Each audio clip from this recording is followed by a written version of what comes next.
من فکر کردم دیشب همین موقع من زنگ زدم یا احتمالا من تا 9 هم اینجا بودم. آها پس تلفن احتمالا نتون. حالا مثلا تلفن ممکنه زنگ بزنم. اولا یعنی یه تی گوشی بر نمی‌داشت. خیلی مخلصم. حال خوبه؟ قربونت برم. وقت شما بخیر. زنده باشید.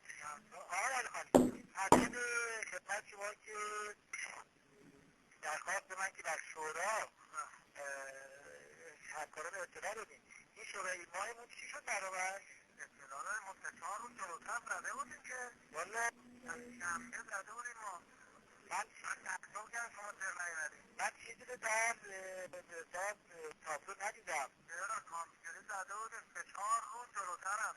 بله زدیم ما. ولی من چیزی رو ندیدم متاسفانه و از 2 صفحه کامپیوتری بوده. اگه من میدونستم که خدمت شما که میدونی از اون ور کشورم بود در جلسه حاضر میشدم. من گفتم نکنه آقای علی خانی به خاطر اون تهدیداتی که ما رو در کلاس خدمت شما روز 11 آذر دم در کلاس دوم داشتن نکنه خدمت شما احتیاط میکنم که نکنه این قضیه رو ما روزا مطرحش بکنیم.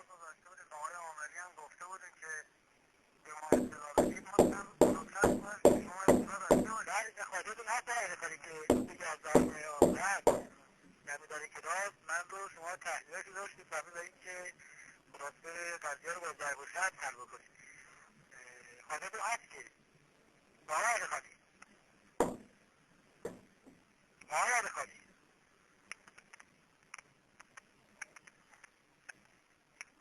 الو الو الو الو کی از تمام آلمان 11 آذر امسال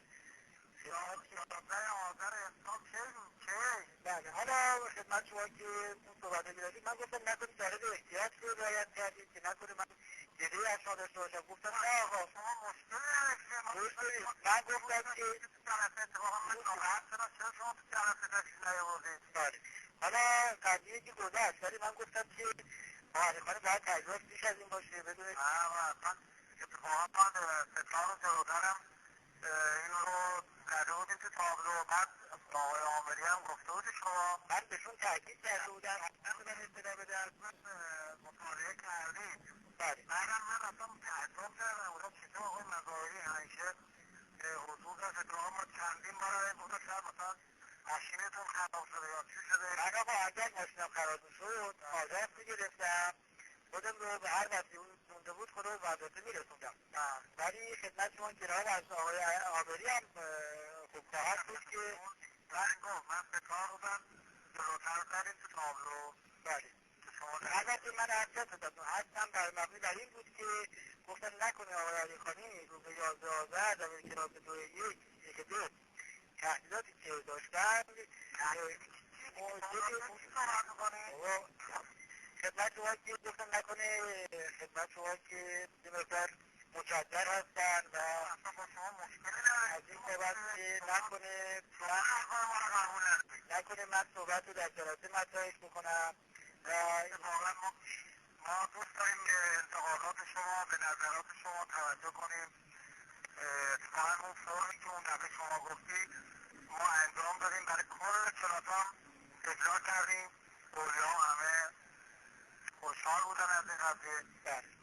خب حالا ما آقای خدمت که شما تقریبا این موضوع رو قبول کردید ما ازتون ممنون هستیم. زنده باشید. حالا ما هم در جلسه صاحب احتیاط رو حفظ می‌کردیم. یعنی اینطوری نبود که با حساب تجربه من و شما مطمئنا قضیه به تشنج‌زا کشیده نمی‌شد. و خدمت شما که من اگر چیزی رو مطرح می‌کردم سعی می‌کردم که حرمت افراد به ویژه شما حفظ بشه. ولی در همون حدی که خدمت شما تقریبا اون تحقیقات رو داشتید من در اون حد شاید گرهی رو مطرح می‌کردم. ولی خب شما روایت سر اون قضیه نداشته باشید چون چیزی هست که اتفاق افتاده و خدمت شما که نه این باید می‌افتاد ولی خب افتاده دیگه.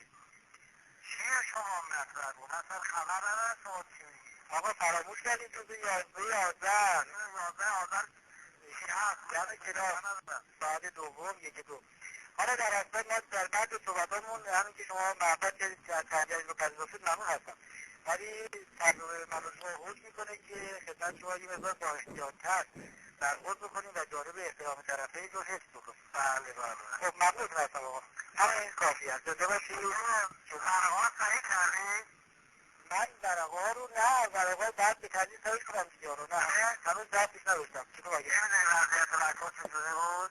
وضعیت برای ما نگران این قضیه اینجا. نگران نباشید ترجمه مشخص یکی دو که دیگه دو هم که خدمت شما که دو هست تایید یکی هم که دو خوبه ها نداری. ولی من هرچی از من البته از جهت فضای امتحان اینجور هستم خدمتتون هست اینجا که از فضای امتحان اصلا راضی نبودم.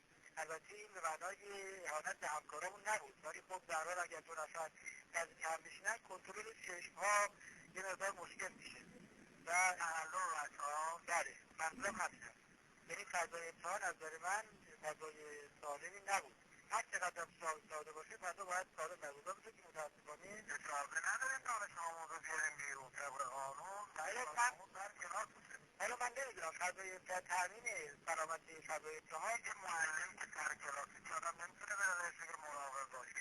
نه ولی خب در حال هر نوازخانه از سالن امتحانات از سالن کامپیوتر معمولا در یک روز مواقع استفاده میکنن که این مقدار سلامتی امتحان بیشتر میشه این کار کرد. چون امتحان لغت اول کلاس درس حاضره بعد دانش آموز سر کلاس بسازن. ما تازه زنگ آخر هم امتحان نباید بگیریم. بعد همون زنگ اول امتحان. خب حالا اون درس دیگه در گذشته ولی خب همون در کنار هم میشون برای مقدار فاصله ها رو تحضیح کرد. همکار دیگه هر میز دو نفر نشستن دیگه باید همکار رعایت بکنه دیگه. نه همکارا توجهشون نه.